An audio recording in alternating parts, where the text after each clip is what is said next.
Imagine this. Water is flowing through a pipe. At one point, the pipe becomes narrower, and suddenly the water speeds up. But here's the strange part. As the speed increases, the pressure actually drops. Wait, what?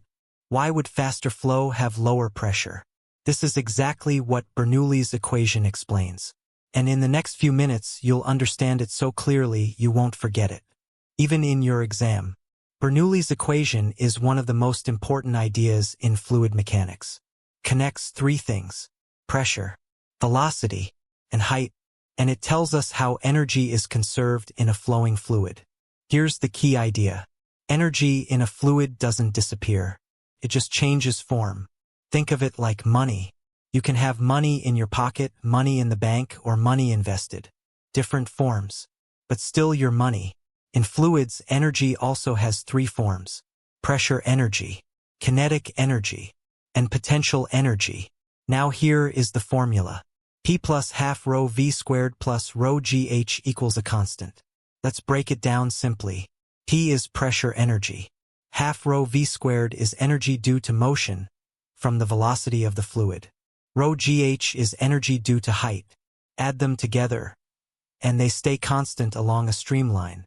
Now let's go back to our pipe. When the pipe becomes narrow, the fluid has to speed up. That means velocity increases. Kinetic energy increases.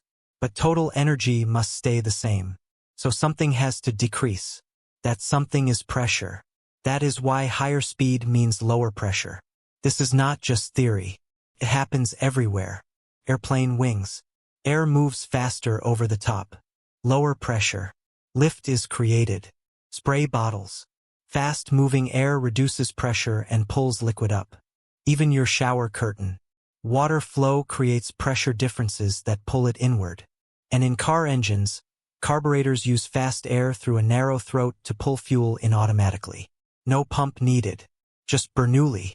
If you are in an exam, remember this. Bernoulli is just energy conservation in fluids. If velocity increases, pressure decreases. If height increases, pressure decreases.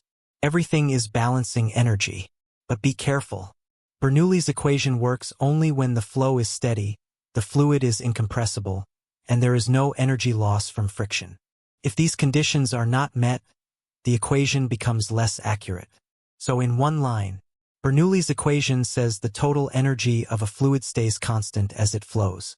Once you understand that, everything else becomes easy. If this made sense, you are already ahead for your exam. Subscribe for more visual engineering explanations. New video every week.